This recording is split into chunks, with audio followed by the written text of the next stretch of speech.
So I gotta be quick because I don't have a lot of time on my memory card. So yeah, so this is the part two of the tattoo uh, tuning.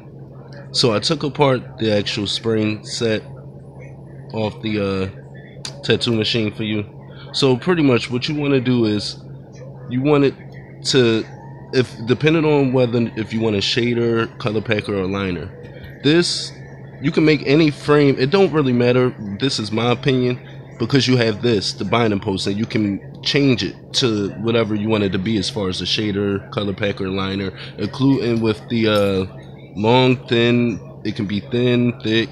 You got to figure out how you want this to hit and how slow and fast. So that depends on the thickness and the thinness. For me, thinner makes it run slower because it's pulling up. It's going down slow and coming up slow because it's thinner. The thicker, the better for liners, but not too thick. I go with the medium size for liners. So what you want to do is set the I normally set these up first. I connect it and I bend them, but you don't want to bend too much because your coils can only take but so much bend depending on what they are. So what you do is you want to bend it to a certain point and you want to figure out which one of the front springs you want. Same situation goes for that. You want it to be a hard hitting liner, soft, as long as you can get it where as though it's giving you enough pushback to go inside the skin. So you want to, make sure everything is lined up right. And depending on how far sitting back on there. I'm sorry, I'm doing this myself and I don't have enough time on my memory card for you, but I'm going to try to do my best to be fast for you. So depending on how far you wanted to sit back, like I noticed the farther it's back, the better, faster it goes. I wish I had more time for y'all. So I'm gonna do it slower for you once I get, because I gotta move quick because I don't have enough time, which is sad, but what can I do? I'm pretty quick with it. You'll get there one day.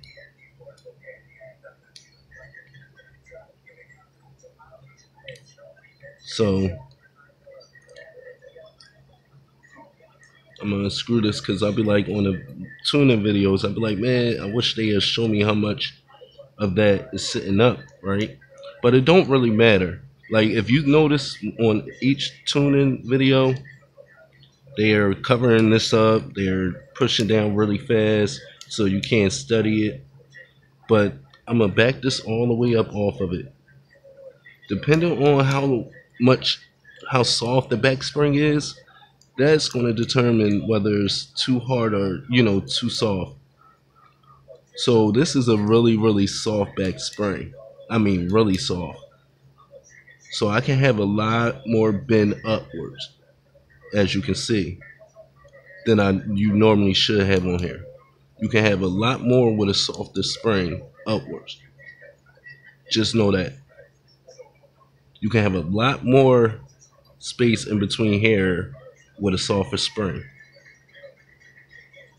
You see? And it's not, I didn't use no what is it, the thing that they use and put on there and see how much grams of tension they have.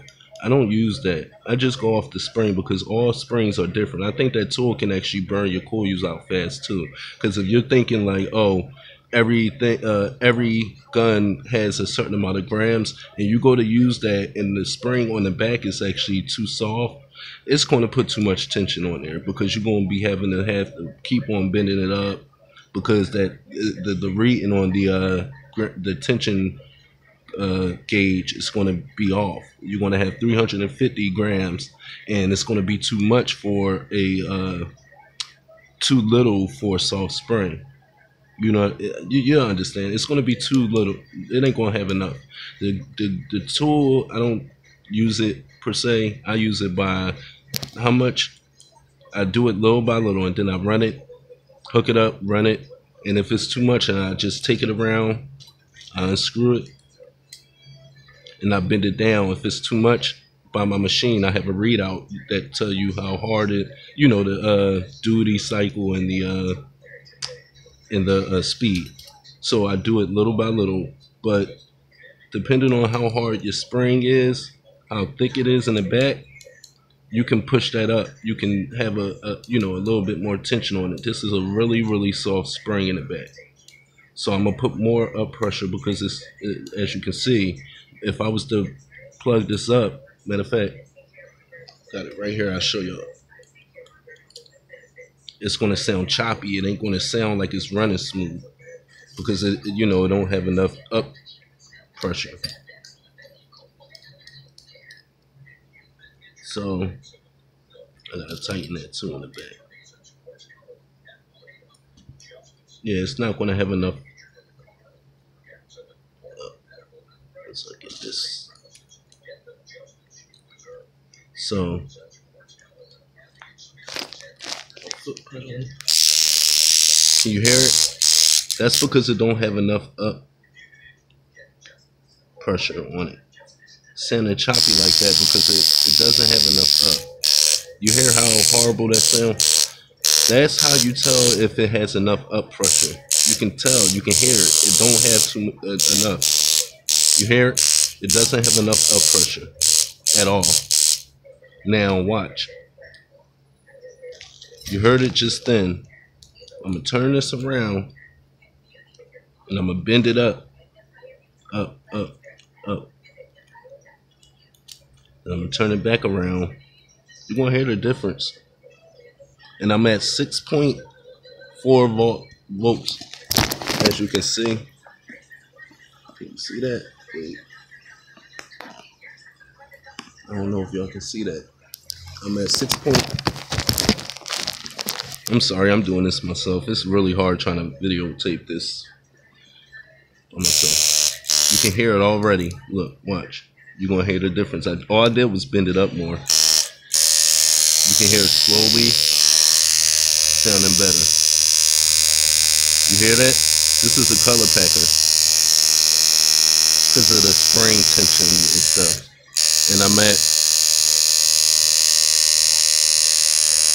78 and 50% duty cycles. 78 is the speed, and if I put that down more,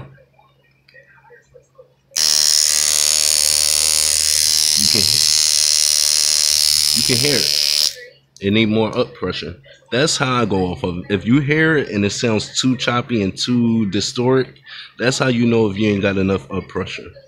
If you got too little, if you got too much up pressure, it'll stop. You'll touch it, you'll touch the armature bar, and it will stop completely. It'll go, but it'll be too soft. You'll know it. You're gonna feel it. It's gonna be like, it's gonna go up, and it's gonna stop. Sometimes it's not gonna be enough. You want somewhere in between that choppy ass horrible sound and the stopping. You want to get it right in between there. And depending on how soft your back spring is, you can just keep on toying with it and keep on until you get that even nice tone and your numbers start to look right. Hopefully, I hope y'all all have a digital readout because it helps a lot. It helped me out a lot. But this is almost there. We're almost there. And I can put more tension on the back because of the spring being so thin. Now, if I don't want a thin spring, it changes up everything. It might change it into a liner because it'll be a thicker back spring. But right now, I'm bending it up more. Give it a little bit more up. I always go past the post with my bend. A little past it. Just a little. Let me see. Just a little up past it. Turn it around. Now remember, it was already tuned before. I just wanted to show y'all. So I took it apart to, just show y'all how to do it. Now this is about right. All I'm doing is lining it up, making everything line up. All right. That's about right.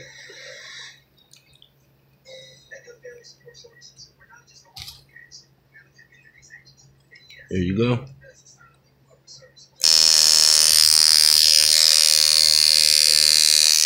You hear that? Perfect. I'm at 50% and I'm at 79. And it like the lower your speed, the more time you'll have in the skin. That's perfect. Can you hear that? Sounds great. And I got a pretty large gap. I wish I had help doing this by myself. But I have a pretty large throw. So that's pretty much how you tune a machine. That goes for any type. Like if you have a liner, you want to go within them guidelines of if the coils are pulling too hard, that means you got strong coils and you gotta get stronger springs.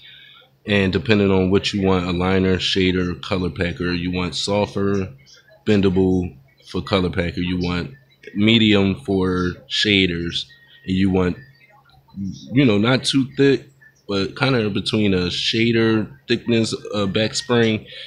And I go with medium size front springs all the time, and it got a little thickness to it. You can bend them a little bit, but not too much. So just toy around with that and listen to the sounds that your tattoo machine are making to tune your machines. If you need any more help, just leave comments at the bottom and I'll help you out as much as I can.